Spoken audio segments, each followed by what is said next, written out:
माझ्या प्रिय बंधू भगिनींनो नमस्कार. बेकायदेशीर बांधकाम, रस्ता, गटार याबाबत अनेक तक्रारी देऊनही ग्रामपंचायत योग्य ती कारवाई करत नसेल, तर त्यासाठी पुढची कायदेशीर प्रक्रिया कोणती? याबाबतची माहिती आजच्या भागात जाणून घेऊया. त्यासाठी व्हिडिओ शेवटपर्यंत अवश्य पहा. स्क्रीनवरती व्हॉट्सअप नंबर देत आहे. हा केवळ माझा व्हॉट्सअप नंबर आहे. योग्य कायदेशीर सल्ल्यासाठी कॉल बुक करू शकता. सल्ला फी आकारली जाईल. त्यासाठी आपल्याला सर्वप्रथम हे जाणून घेणं आवश्यक आहे की ग्रामपंचायतीकडे आपण कोणकोणत्या विषयांवर तक्रारी दाखल करू शकतो. ग्रामपंचायत विलेज पंचायत ॲक्ट 1956 या कायद्याअंतर्गत आपण जर गावात कोणी बेकायदेशीर बांधकाम करत असेल, ग्रामपंचायतीची परवानगी न घेता कोणी बेकायदेशीर बांधकाम करत असेल, आपल्या जागेत म्हणा किंवा दुसऱ्या जागेत म्हणा, तरी आपण त्याबाबत तक्रार ग्रामपंचायतीकडे दाखल करू शकतो. सार्वजनिक जागेवर अतिक्रमण.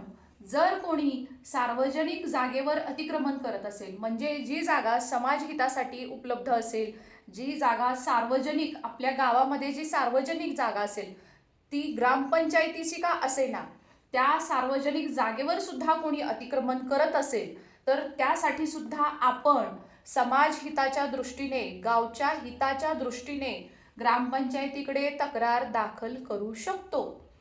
स्वच्छता व सार्वजनिक आरोग्याविषयी काही वेळेला पाणी पुरवठा व्यवस्थित न होणे, पाणी पुरवठ्याच्या समस्या निर्माण होणे, स्वच्छता, गटारी, रस्ते ह्याच्या बाबतीत स्वच्छता न पाळली जाणे किंवा त्याबाबत होणारे दुर्लक्ष याविषयी सुद्धा आपण ग्रामपंचायतीकडे तक्रार अर्ज देऊ शकतो.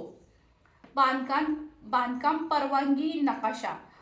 जर कोणी बांधकाम परवानगी न घेता बांधकाम करत असेल किंवा बांधकाम परवानगी घेताना सर्व अटींची पूर्तता न करता परवानगी घेत असेल आणि तसा नकाशा करून देत असेल किंवा गावच्या इतर कुठल्या नकाशा बाबतीत तुम्हाला चुकीचं आहे, अयोग्य आहे असं वाटत असेल, तरी आपण ग्रामपंचायतीकडे तक्रार दाखल करू शकतो. बरं, आपण तक्रार अर्ज दिला तरी सुद्धा ग्रामपंचायत योग्य ती कारवाई करत नसेल किंवा आपल्या तक्रारीकडे जाणून बुजून दुर्लक्ष करत असेल, तर आपण काय करावे? तर जर असं होत असेल तर आपण सर्वप्रथम BDO म्हणजेच ब्लॉक डेव्हलपमेंट ऑफिसर यांच्याकडे तसा लेखी तक्रार अर्ज द्यावा, जे ग्रामपंचायतीवर नियंत्रण ठेवते. तसेच CEO म्हणजेच मुख्य कार्यकारी अधिकारी यांच्याकडे सुद्धा आपण ग्रामपंचायतीच्या भोंगळ कारभाराविषयी तक्रार अर्ज देऊ शकतो.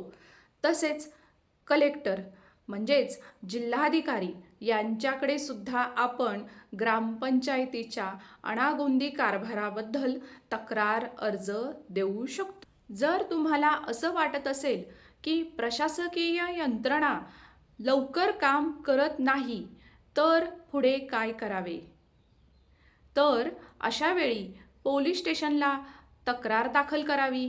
तसेच कोर्टात दिवाणी स्वरूपाचा दावा दाखल करावा व तात्पुरता मनाई हुकूम मिळवावा. अशा प्रकारे आजच्या भागात आपण ग्रामपंचायतीकडे तक्रार दाखल करून सुद्धा योग्य कारवाई ते करत नसतील, तर पुढे कायदेशीर प्रक्रिया काय याबाबतची माहिती जाणून घेतली. परंतु सर्वप्रथम हे पण जाणून गरजेचं आहे की ग्रामपंचायतीकडे तक्रार अर्ज कसा करावा. तर हे जाणून घेऊया की ग्रामपंचायतीकडे तक्रार अर्ज कशा पद्धतीने लिहावा. सर्वप्रथम आपण लिहायचं प्रति. आता हे आपण अक्षरी सुद्धा देऊ शकतो. आपलं अक्षर माझ्यासारखं नसेल, सुंदर असेल, तर आपण सुंदर स्वच्छ अक्षरात कोऱ्या कागदावर सुद्धा अर्ज लिहून देऊ शकतो किंवा टायपिंग करून सुद्धा देऊ शकतो. प्रति. माननीय सरपंच ग्रामसेवक दोघांनाही ते पत्र द्यायचं, तक्रार अर्ज द्यायचं दोघांनाही. माननीय सरपंच ग्रामसेवक ग्रामपंचायत जे आपलं गाव असेल ते तालुका आणि जिल्हा नमूद करायचा. पुढे लिहायचं विषय. गावातील आता कोणती तक्रार आहे? बेकायदेशीर बांधकामाची आहे, अस्वच्छ नाले, गटारे, रस्ते अशा पद्धतीची जी तक्रार असेल त्याबाबत इथे सार्वजनिक आरोग्य विभागाविषयी कुठलीही तक्रार असेल ते तिथे नमूद करायचं. बाबतीत तक्रार अर्ज असं नमूद करायचं. हा झाला विषय. अर्जदार आपलं नाव, फोन नंबर, पत्ता सर्व नमूद करणं आवश्यक असतं. निनावी तक्रार अर्ज द्यायचा नाही, दखल घेतली जात नाही. महोदय, महोदयच्या पुढे लिहायचं मी. आता आपण ज्या गावचे रहिवाशी आहे, आपल्याला सगळं गाव ओळखत असतं तरी सुद्धा आपण तक्रार अर्जामध्ये आपण नमूद करायचं. महोदय, मी या गावचा रहिवाशी असून असा अर्ज करतो की आपल्या गावातील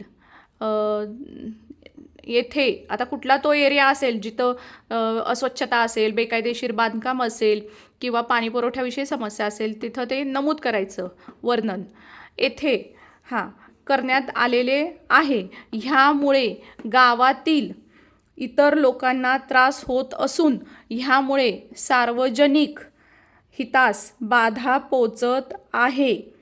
तरी सदर प्रकरणाची तात्काळ चौकशी करून संबंधितांवर योग्य ती कारवाई करावी ही नम्र विनंती.